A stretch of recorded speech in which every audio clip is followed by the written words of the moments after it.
Hi, boys and girls. Mrs. McCoy here. We are going to read a story today called The Three Little Dassies by Jan Brett. So take a look at the front cover of our book today. Based on what we can see, do you think this is a fiction or a nonfiction story? So remember the difference between fiction and nonfiction. So fiction is a fake story. If it's a fantasy fiction story, it means it's fantasy. It can't take place in real life, like flying pigs or talking animals. Realistic fiction means it's a made up story, but it could possibly happen. Or nonfiction, which is completely true. A not fake story. It gives most of the time giving you information about something. Maybe it could be a book all about Costa Rica, a place that you could visit, or maybe all about soccer, how to make a cake. Something that's going to give you some information is a nonfiction text. So take a look at this picture. And what are some things we see? Well, we see some animals, and they're dressed in clothes with jewelry, carrying a purse. So could this happen in real life? No, not really. We don't really see this very much. They're standing up, they're holding purses. No, this is a fantasy fiction story. So let's take a look at it. Hot, hot, hot. The little Dassies were almost grown up, and it was time for them to find their own place. Mimby, Pimby, and Timby waved goodbye to Mommy, Daddy, aunties, uncles, and all their cousins and set out for the distant mountain. Come and visit us, they shouted. A place cooler, a place less crowded, and a place safe from big eagles. The sisters traveled all day and all night across the Nambid Desert, arriving at the foot of the mountain the next morning. This is where we'll live, they agreed excitedly. Welcome, a squeaky voice called out from a tree. It came from a handsome, smiling Agama man. No one has lived here for a long, long time. Just me and a family of eagles up on the mountain. Eagles? The three little Dassies shivered in the hot, hot sun. Where would they build their houses? Mimby eyed the long grasses. Well, these grasses will make a lovely cool house, she said, and set to work cutting, twisting, braiding, and bundling. She finished in no time. Be near and dear, sister, she said, crawling inside for a nap.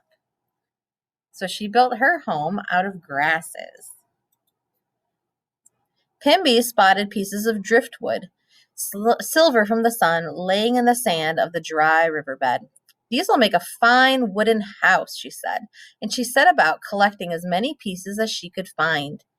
When it was finished, she hung up a hammock and called out, Be near and dear, sisters, while I rest my eyes. So she's using pieces of driftwood, so it's like twigs. Timby looked at the rocks around the mountain. I'll make a stone house, she said, but it won't be as easy to build as the one made of grasses or sticks. And it wasn't. She had to work all day in the hot sun to get it finished in time to sleep that night. The Agana man was watching them, and he was happy that they were staying on. He had missed having company. So this is similar, you're probably thinking right now, to the story of the Three Little Pigs. This is another version of it. The three little Dassies slept late in the morning as the sun rose higher and higher in the sky. The big old eagle who lived up on the mountain stretched his wings and flew down to look for a meal for his hungry chicks. Mimby woke up hungry and went outside, and suddenly a long winged shadow passed over her. The eagle, she cried, and hurried back into her grass home. I see you, Dassie, the eagle screeched and swooped down. I'll flap and I'll clap and I'll blow your house in, he squawked, beating the air with his wings until the grass roof sailed off. The eagle grabbed Mimby and lifted her up, up, up to his nest. So very similar to the Three Little Pigs, only instead of a wolf, it's an eagle. And let's see how the other houses hold up. But the eagle was greedy. No sooner that he had dropped Mindy into the nest, that he spotted Pimby in the front of her stick home far below. Two Dassies would be double delicious, he thought, and he went down, feathers flying. Pimby looked up and saw him coming, and she turned and ran back inside. The eagle landed and screeched. I'll flap and I'll clap and I'll blow your house in, he squawked. Twigs flew, sticks rattled until Pimby's stick house fell apart. Then, just like Mimby, she felt herself being lifted high into the sky and plucked down into the eagle's nest.